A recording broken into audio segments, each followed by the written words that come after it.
ये था एक एक चीजें जो है तुम्हारे लास्ट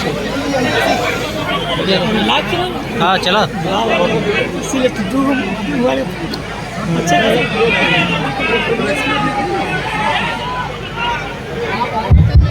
भारी लगा थोड़ा दूर रख। आज यहाँ चंद्रपुरा प्रखंड के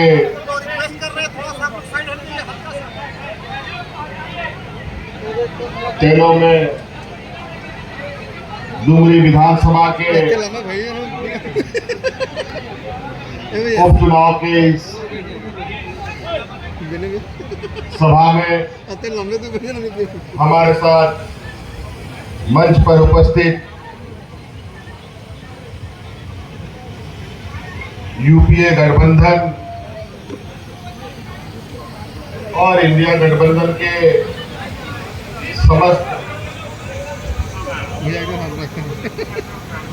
नेतागण, कांग्रेस, जेएमएम, आरजेडी, सीपीआई के सभी सम्मानित सदस्यगण, यहाँ मंच पर उपस्थित हम सबों की तरफ से पकड़ के रखो। खड़ा किया गया उम्मीदवार आदरणीय भावी मां के रूप में देवी जी और विशेषकर आज यहाँ इस मैदान में काफी देर से और बड़ी संख्या में उपस्थित आप सभी हमारे किसान भाइयों, माताएं, बहनें, बड़े बुजुर्ग, नौजवान साथियों, पत्रकार मित्रों, सबसे पहले आपका इस भावी समर्थन के लिए बहुत बहुत आभार प्रकट करते हुए आपको जोहार करता हूं।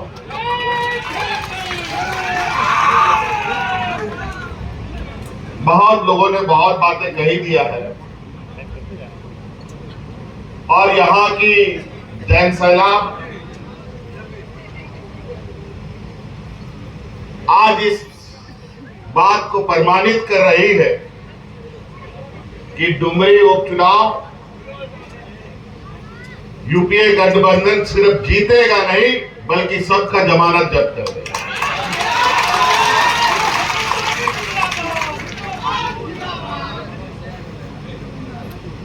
आज हम लोग यहाँ पर विधायक जिताने के लिए, विधायक के लिए वोट मांगने के लिए नहीं आए। आज हम लोग मंत्री के लिए वोट मांगने आए हैं जो आपके समझ बैठे।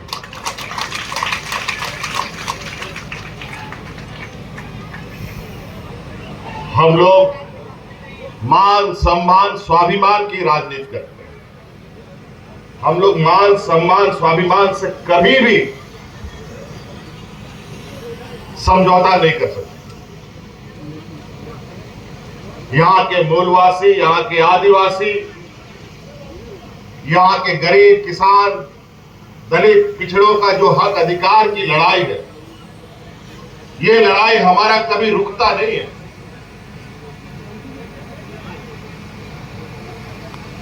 हम लोग हक अधिकार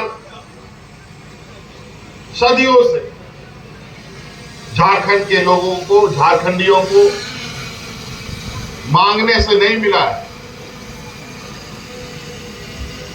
राज मांगते मांगते 40 साल 50 साल हो गए। शिबू सोरेन जैसा आदमी स्कूल का पढ़ाई छोड़कर इस राज को बचाने, राज को बनाने के लिए बचपन, जवानी और बुढ़ापा दे दिया। आज एक उम्र के पड़ाव में है, नहीं तो आज वो भी इस मंच पर होते। अगर वो इस मंच पर होते तो हम लोगों का कोई जरूरत नहीं। वो अकेले ही इतने बड़े खूंटा है, अपने ही राज का इतना बड़ा वृक्ष है जो इस राज्य के 3.25 करोड़ लोगों को छांव देने का काम करता है।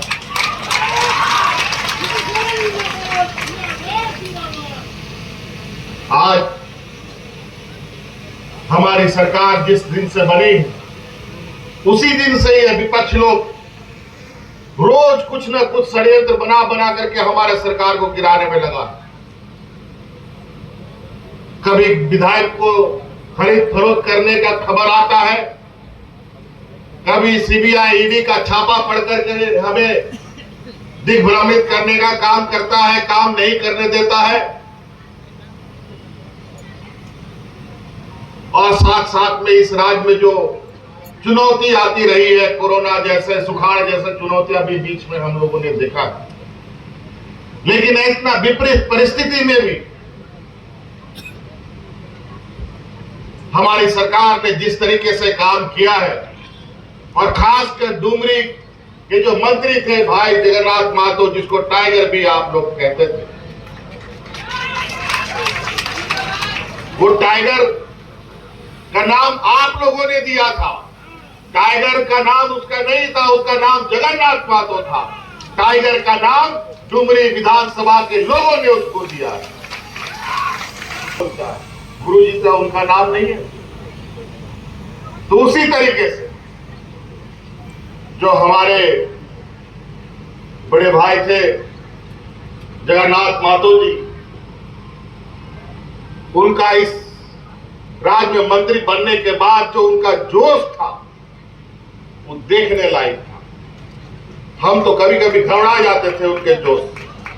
हम बोले भैया ये सरकारी व्यवस्था है, इसको तरीके से काम करना पड़ेगा, इसको तरीके से समेटना पड़ेगा।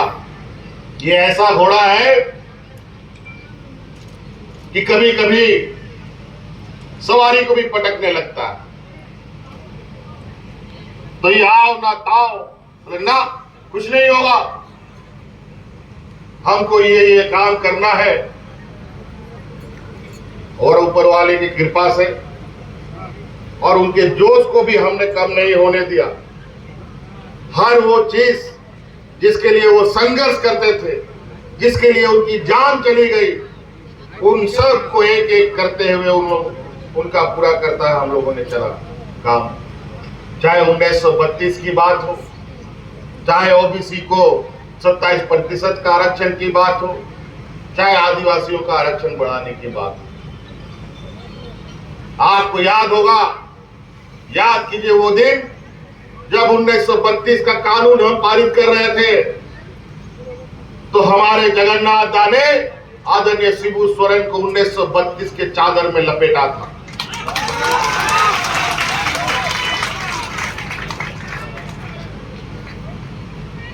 इनका जोश हमको पता भी नहीं चला कब चले गए, और गुरुजी से आशीर्वाद ले लिया। और हम देख रहे हैं फोटो में कि गुरुजी को 1932 का खतियार का जो कानून हम लोग पारित किए, उसी खुशी में उनके पास मिठाई लेके चले गए। लेकिन आज डबल इंजन की सरकार नहीं है। यही वजह है कि आज 1932 के कानून को लागू होने में ये लोग राजनीतिक अड़चने डाल रहे हैं। ओबीसी को 27% का आरक्षण देने के लिए ये राजनीतिक अड़ंगा लगा रहे हैं।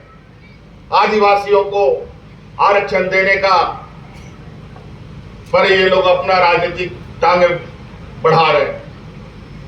आज 27% का आरक्षण तो राज अलग होने के बाद यहाँ के ओबीसी को मिलता था, लेकिन जो अभी प्रचार कर रहा है लोग ना, यही वो लोग हैं जो ओबीसी का 27% को आरक्षण को काट करके 14% कर दिया।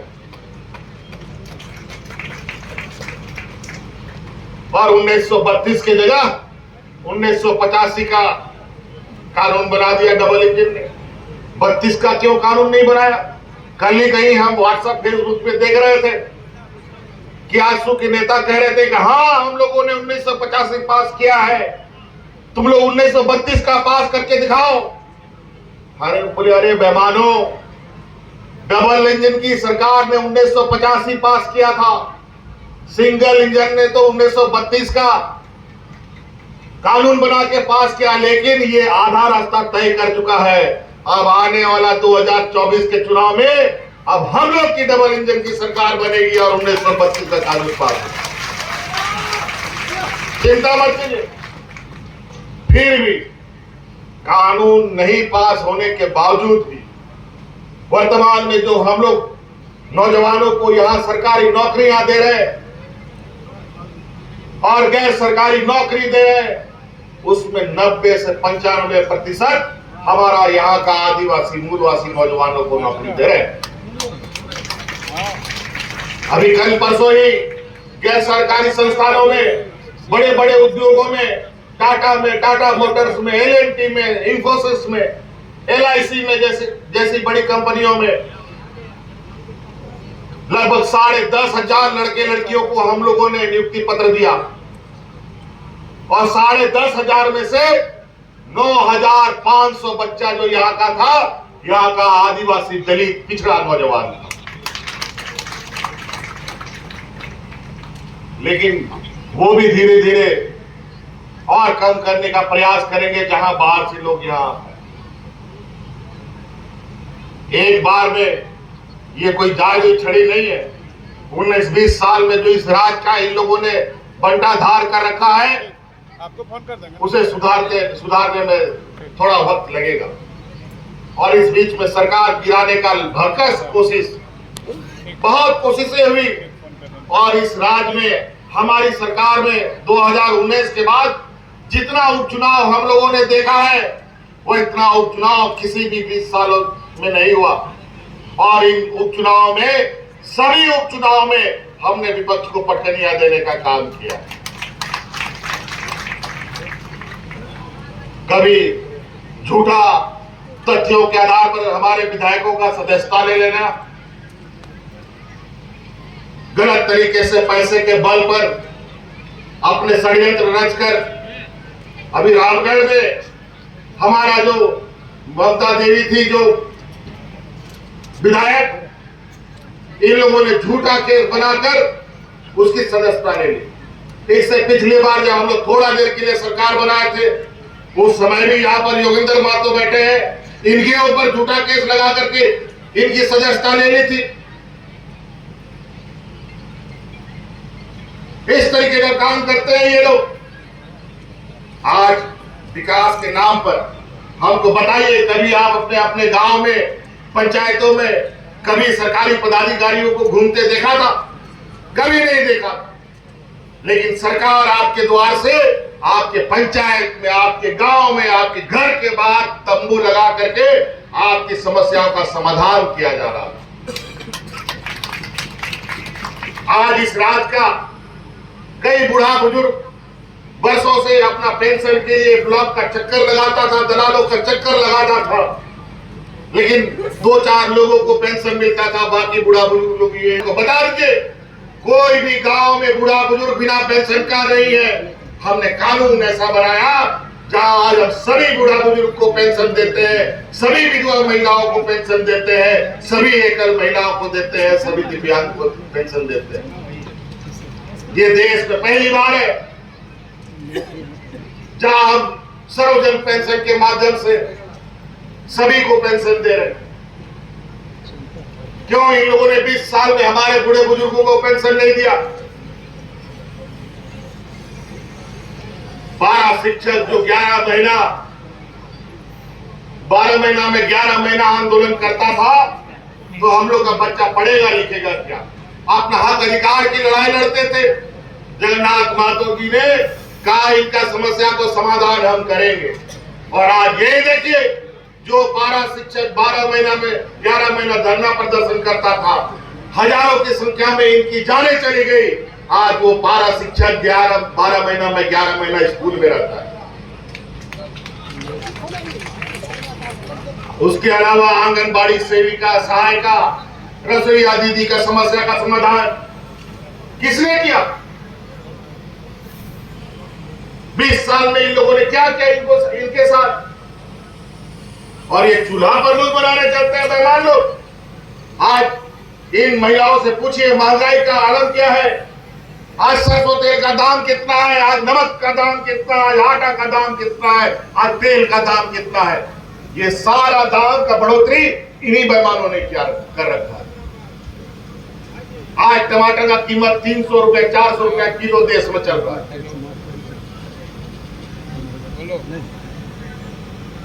आपका चूल्हा प्रमुख बन के फायदा क्या?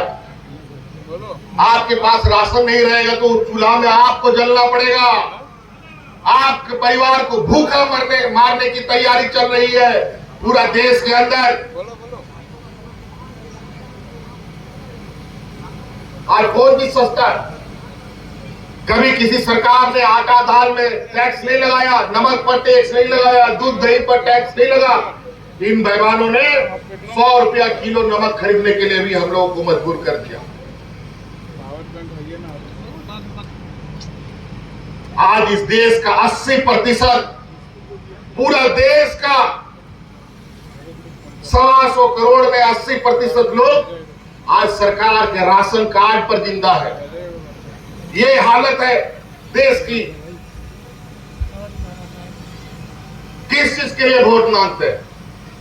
कितना लोगों को नौकरियां दिया इनको बताइए, पूछिए जरा सा।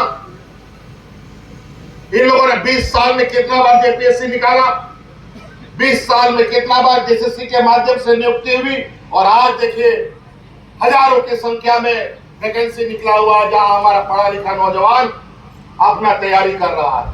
और तो और उन नौजवान को उस नौकरी में सफल होने के लिए, तैयारी करने के लिए जो उसको कोचिंग का खर्चा होगा वो भी सरकार देगी। हम ऐसा कानून बना दिए।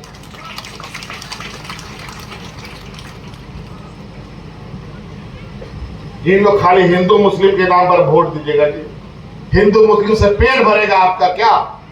हिंदू मुस्लिम करने से नौकरी मिलेगा क्या? हिंदू मुस्लिम से करने से रोजगार मिलेगा क्या? ये लोग जहर भरते हैं, जहर। आप तड़प तड़प के मर जाइएगा। आपकी मानसिक शक्ति, सोचने की शक्ति खत्म कर देगा। सही और गलत लोगों को पहचान नहीं सकिएगा। कोई भाई के नाम पर, कोई दादा काका चाचा के नाम पर वोट मांगता है और हमें राजनीतिक रूप से लोकतांत्रिक व्यवस्था को कमजोर करता है। आज ये लोग संविधान बदलने की बात कर रहे हैं। बाबा भीमराव अंबेडकर जी का संविधान बदलना चाहते हैं। ये हिटलर का संविधान लाना चाहते हैं। अभी तो ये लोग नया नया कानून लाने जा रहा है। अब इस देश में कोई धरना प्रदर्शन नहीं कर सकता है, हड़ताल नहीं कर सकेगा। ये नेता ही लोग नहीं, राजनीतिक दल ही नहीं, बल्कि आंगनबाड़ी सेविका, सहायिका, पारा शिक्षक, कर्मचारी, कोई भी नहीं कर सकता है अपना अधिकार की बात। जो अधिकार की मांग करेगा उसको जेल में डाल दिया जाए। ये कानून लाने जा रहे हैं। वो इसलिए लाने जा रहे हैं कि वो आज इस देश को इस कगार पे लाके खड़ा कर दिया कि आज देश त्राहीमाम है। आज लोग 80%, 100 में 80 लोग सरकार के राशन कार्ड पर जिंदा है। हम लोग का राज में तो यही वोट मांगने वाले लोग 11 लाख गरीबों का राशन कार्ड डिलीट कर दिया था। जब हमारी सरकार आई हम लोगों ने 20 लाख अतिरिक्त राशन कार्ड जो हरा रंग का देखते हैं वो गरीबों के बीच में बांटने का काम किया। और जब गरीबों को राशन देने का बात हुआ, हम सोचे कि सरकारी दुकान से हम राशन खरीदेंगे, एफसीआई के गोदाम से राशन खरीदेंगे और गरीबों में बांटेंगे। सरकारी दुकान से खरीदेंगे तो थोड़ा हमको सस्ता मिलेगा, लेकिन इन बेईमानों ने हमको सरकारी दुकान से भी राशन नहीं खरीदने दिया। हम खुले बाजार से महंगा दर पे राशन खरीद कर गरीबों को देने का काम कर रहे हैं। इतना भेदभाव करता है लोग। आज बताइए, जब हम लोग 2014 की हमारी यूपीए की सरकार थी, उस समय एक सिलेंडर का कीमत 500 टका था, और आज बताइए उस सिलेंडर का कीमत कितना? तब अब इसके 1200 के लिए आप लोग वोट दीजिएगा। आज दूध दही सब में टैक्स लग गया। पेट्रोल डीजल तो आसमान छू ही रहा है। और भ्रष्टाचार के नाम पर, अपनी सरकारी संस्थाओं के दम पर आज ये चुनाव जीतने का प्रयास में तरह तरह तरीके से हम चुनाव में प्रचार ना कर पाए, कैसे हम उनके षड्यंत्र में फंसे रहे। लोग दिन भर कोशिश करता है, लेकिन ऊपर वाला भी देखने वाला, इनसे भी ताकतवर ऊपर में भी आदमी है जो हमें सुरक्षित प्रदान करता है और हमें सही और गलत का वो अच्छा भला जानता है। और शायद हम लोगों ने कोई अच्छा काम किया होगा। आज ये वजह है कि 2019 से ये सरकार गिराते गिराते आ रहे हैं, आज हम 2023 पार करने की स्थिति में हैं। और 23 क्या 2024 भी पार करेंगे और 2024 के बाद दोबारा हम लोग फिर यहाँ पर सरकार करेंगे। जिंदाबाद जिंदाबाद जिंदाबाद जिंदाबाद। चुनाव 5 साल में एक बार के लिए होता है, लेकिन ये लोग तरह तरह के षड्यंत्र से विधायिका खत्म करते हैं। लेकिन आज ये चुनाव एक ऐसा परिस्थिति का देन है जहां एक व्यक्ति आपकी सेवा करते करते अपने को कुर्बान कर देता है। ऐसे समय में हमें किसी की बात, किसी का भाषण, चाहे विपक्ष का हो चाहे मेरा हो, सुनने की आवश्यकता नहीं। हमको उस व्यक्ति के साथ खड़ा रहना चाहिए जिस व्यक्ति ने 24 घंटा दिन और रात गर्मी धूप प्यास और शरीर को ध्यान में ना रखते हुए आपके लिए एक पैर पर खड़ा होने का काम किया। उसके साथ खड़ा होना। आज देवी जी को क्यों बाहर आना पड़ा? आज क्यों इनको इस मोर्चे में, इस राजनीतिक लड़ाई में आके खड़ा होना पड़ा? इनका तो टिकट चूल्हा चौकी घर में रहते थे, लेकिन उसमें भाई जगन्नाथ महतो थे। आज जगन्नाथ महतो नहीं है, आज गणेश महतो भी नहीं है। कौन देखेगा घर? सावा कभी छोटे हैं। इसीलिए आज डुमरी विधानसभा के बच्चों को एक छांव देने के लिए